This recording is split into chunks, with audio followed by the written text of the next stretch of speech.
আচ্ছা আমার কথাটা শোন, আমার কথাটা শোন। এই যে ফুলঝুরি খালি অরণ্যবাবু করে যাচ্ছে, অরণ্যবাবুও কিন্তু ফুলঝুরি বলে ডাক দিয়ে যাচ্ছে। অরণ্যবাবু কিন্তু ফুলঝুরিকে ছেড়ে থাকতেই পারবে না। তাই জন্য আমি বলি অস্থির না হয়ে শান্ত হয়ে একটু ওয়েট করে যা, দেখবি কাল সকাল সকাল অরণ্যবাবু ছুটে ছুটে চলে আসবে। কেমন?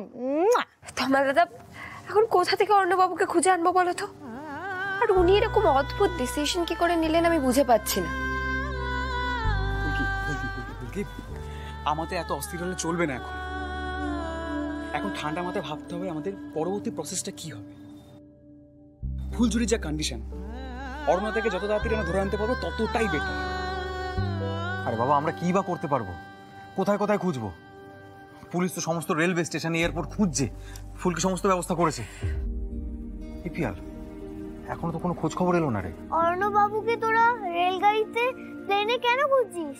অরণ্যবাবু তো বাস ভালোবাসে। অরণ্যবাবু বলেছিল বাসে চড়ে আমায় নিয়ে পালাবে। তোরা বাসগুলো দেখলি না? রাইট, এটা তো আমার মাথাতেই আসেনি একবারও। তোমার দাদা, তুমি দাদাভাইকে এক্ষুনি ফোন করে বলো গাড়িটা নিয়ে আসতে। আমরা নিজেরা যাব, সবগুলো বাস ডিপো চেক করবো আমরা নিজেরা। পুলিশকে বললে অনেকটা দেরি হয়ে যাবে। না না, আমরা নিজেরা যাব চেক করতে। হ্যাঁ সেই ভালো। বাবু তুই বরং অংশুকে একটা ফোন কর, বল একদম যেন দেরি না করে এই মুহূর্তে চলে আসে যেন গাড়ি নিয়ে। বল ফোন কর। দাদা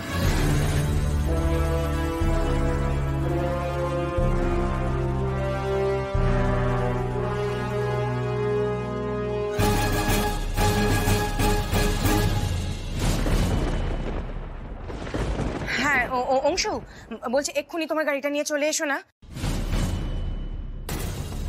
হ্যাঁ একটা বিপদ হয়ে গেছে, বড় বিপদ।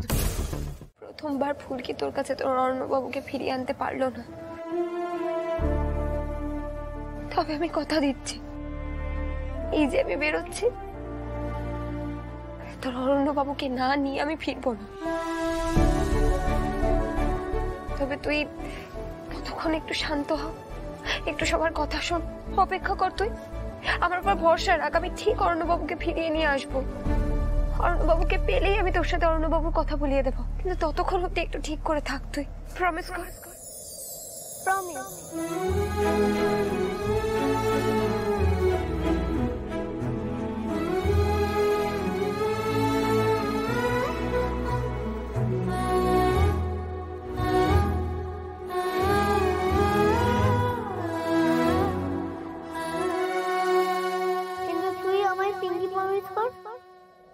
যে অরণ্যবাবু ছাড়া তুই আসবি না।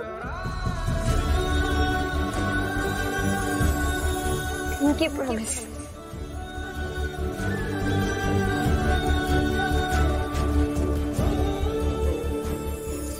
কথা দিচ্ছি তোর অরণ্যবাবুকে ছেড়ে আমি আসবো।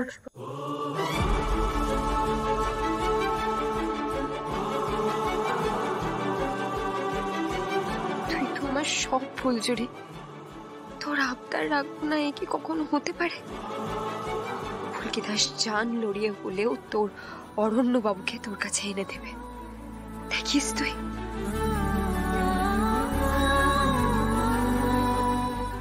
একজন কাণ্ড জ্ঞানহীন মানুষ। ফুলকি আস্তে আস্তে। কি আসতে গো দাদা ভাই, কি আসতে? উনি কাউকে কিছু না বলে হঠাৎ করে গায়েব হয়ে গেলেন, একটা চিঠি লিখে ভ্যানিশ। এতদিন পরে তোমরা কেউ আমায় এই উত্তরটা দিতে পারবে যে ওনার মাথায় এই নতুন করে জীবন শুরু করার ভূতটা কেন চাপলো? শুরু করবে, করতেই পারেন। আমরা কি বাধা দিতাম ওনাকে? কখনো বাধা দিতাম না, কিন্তু একবার বলে তো যাবেন উনি।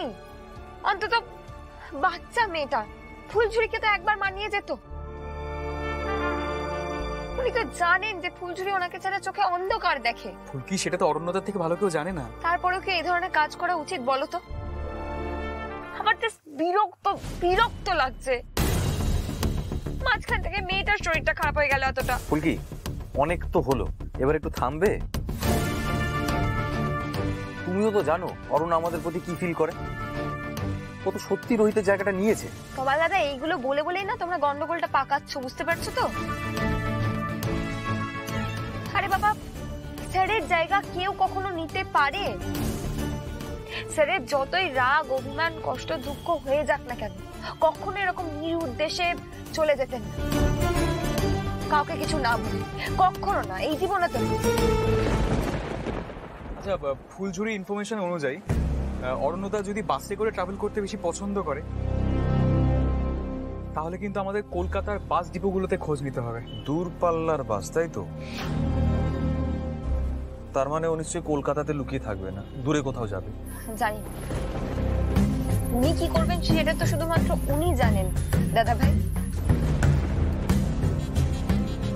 সবেতে যদি এরকম রিয়াক্ট করে তাহলে হবে না। আমরা বাস গুমটিতে যাব, সেখানে গিয়ে অরণ্য ছবি দেখাবো, গিয়ে জিজ্ঞেস করবো যে অরণ্য দাশগুপ্ত নামে কেউ বাসের টিকিট রিজার্ভ করেছে কিনা। ফাইন, তারপর আমরা সেই মতো এগোবো। ওকে? জানি না ফুলঝুরিটাও যে কেন সবসময় অরণ্যবাবু করে। অরণ্যবাবু করছে নাকি ফুলঝুরি? অরণ্যবাবু তো ফুলঝুরির কথা ভাবছেও না।